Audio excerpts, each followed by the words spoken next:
One of my friends in class was reading maybe the Daily Mirror or something like that, and there was a double spread, Cannibal Maudsley, or Britain's Hannibal Lecter, with the story, and there was a photograph of him. Welcome to Behind the Bars TV. In this episode, we're going to be talking about Robert Maudsley, a name that sends shivers down the spine of even the bravest souls. Maudsley, who has set a new world record for the most days spent in solitary confinement earlier this year, was found guilty of murdering convicted child abuser John Farrell. Jailed 49 years ago in 1974, he's believed to be Britain's longest serving prisoner after Moore's murderer Ian Brady, who died in 2017 after serving 51 years. But even life behind the bars hasn't stopped the violent killer from lashing out, and he has murdered another 3 men since he has been locked up. Robert John Maudsley was born on June the 26th, 1953 in Liverpool. He was the 4th of 12 children born in Speke, Liverpool. He spent his early years at Nazareth House, a Catholic orphanage in Merseyside, with his 3 older siblings. At the age of 8, Maudsley and his 3 older siblings were retrieved by their parents. Robert was subjected to routine physical abuse from his father until he was removed from their care by social services. Maudsley later stated that he was raped as a child by his father, and such early abuse left deep psychological scars. As a teenager during the late 1960s, Maudsley was a sex worker in London, using his income to support his drug addiction. He was forced to seek psychiatric help after several suicide attempts. He told doctors that he claimed to hear voices telling him to kill his parents.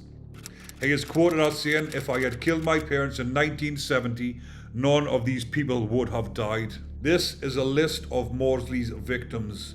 John Farrell, aged 30, on the 14th of March 1974. David Francis, aged 26, on the 26th of February 1977. Francis was a convicted child molester sentenced to Broadmoor. Salney Darwood, aged 46, died on July the 29th, 1978.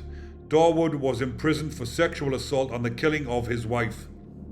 William Roberts, aged 56, died on the 29th of July 1978. In 1974, Maudsley garroted John Farrell in Wood Green, London. Farrell picked up Maudsley for sex and allegedly showed him pictures of children he had abused. The murder was so violent that police nicknamed the victim Blue because of the colour of his face. Maudsley surrendered himself to police, saying he needed psychiatric care. Maudsley was found unfit to stand trial and was instead sent to Broadmoor Hospital, which housed some of the country's most dangerous prisoners.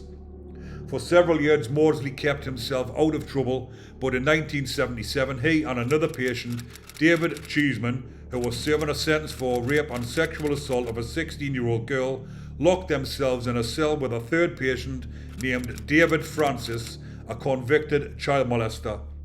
When the guards finally broke down the door, Francis was dead. The attack was claimed to be revenge for a homosexual attack on one of his friends of the 2 men.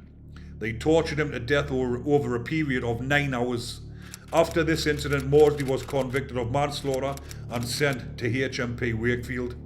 He disliked the transfer and made it clear he wanted to return to Broadmoor. Maudsley was later sentenced to life imprisonment with a recommendation that he never be released. In 1978, Maudsley killed 2 fellow prisoners at Wakefield Prison in one day. He originally set out to kill 7. His first victim was Salney Darwood, imprisoned for killing his wife. At the time, Darwood had been given Maudsley French lessons. Maudsley invited Darwood to his cell, where he garroted and stabbed him before hiding his body under his bed.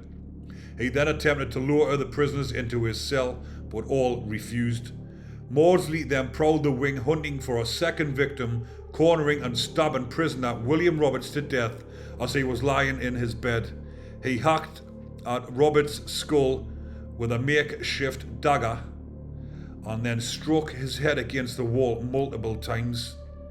Maudsley calmly walked into the wing office, placed the dagger on the table and told the officer that the next roll call would be too short. Due to the severity of his crimes, Maudsley was transferred to Wakefield Prison Unit, where he has been held in solitary confinement for over 49 years.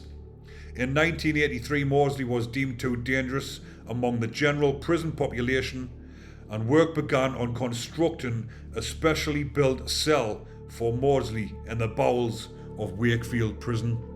By 1983, it was ready. The triple killer once described his cell as like being buried alive in a coffin, and in the early days of his confinement, he wrote to newspapers campaigning for better treatment. He was no longer allowed to associate with other prisoners or even guards, and spent all of his time alone. The tiny room is said to be 18 foot by 15 foot. It is slightly bigger than average and has a concrete slab for a bed. It has a large bulletproof windows and a table and chair of compressed cardboard. The toilet and sink are also bolted to the floor. A steel door opens in a small cage within a cell, encased in thick perspex, with a small slot at the bottom through which he is passed food. In 2000 he went to court in a bid to be allowed to die. In a letter he asked why he couldn't have a pet budgie, promising to love it and not eat it. And questioning why he couldn't have a TV to see the world, he ended the letter saying, "If the prison service says no, then I ask for a simple cyanide capsule, which I shall willingly take, and the problem of Robert Maudsley can easily and swiftly be resolved." His nephew Gavin went on to speak on Channel 5 for the documentary HMP Wakefield Evil Behind Bars, where he recalled the moment he found out the shocking details of his uncle's murders, having not known about the extent of his crimes until he spotted an article in the newspaper. "I always knew I had an Uncle Bob, and I knew he was in prison and that he'd done wrong," he said, "but I didn't really know the details of his crimes." Unfortunately, at the time of him finding out, the press had incorrectly reported that Maudsley had eaten part of one of his victims' brains and received the nickname Hannibal the Cannibal.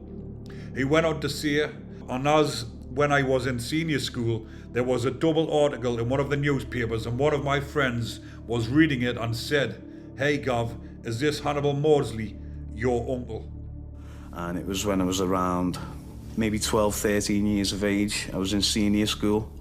One of my friends in class was reading maybe the Daily Mirror or something like that, and there was a double spread, Cannibal Maudsley, or Britain's Hannibal Lecter, with the story, and there was a photograph of him. And I do look like my uncle in this photograph. And one of my friends said, "Hey, who's this Maudsley fella? Is he related to you?" And there was a picture of him, and one of the other guys said, "Bleeding hell, he looks like you." And I knew straight away that's my Uncle Bob, and it was only once I read the article that gave me an insight into what he'd actually done and how serious it actually was. He further told the channel that his uncle had accepted his fate. He's asking to be on his own because he knows what can happen. "Put him on a wing surrounded by rapists and pedophiles. I know this because he told us he was going to kill as many pedophiles as he could. I'm not condoning what he did. He did very bad things, but he didn't kill a child or woman. An innocent person didn't go to work that day and never return home. These people he killed were really bad." A murderer who spent time in the cell next to Maudsley told the programme, "It felt we were being psychologically murdered. The system's treatment of Bob was totally dehumanising.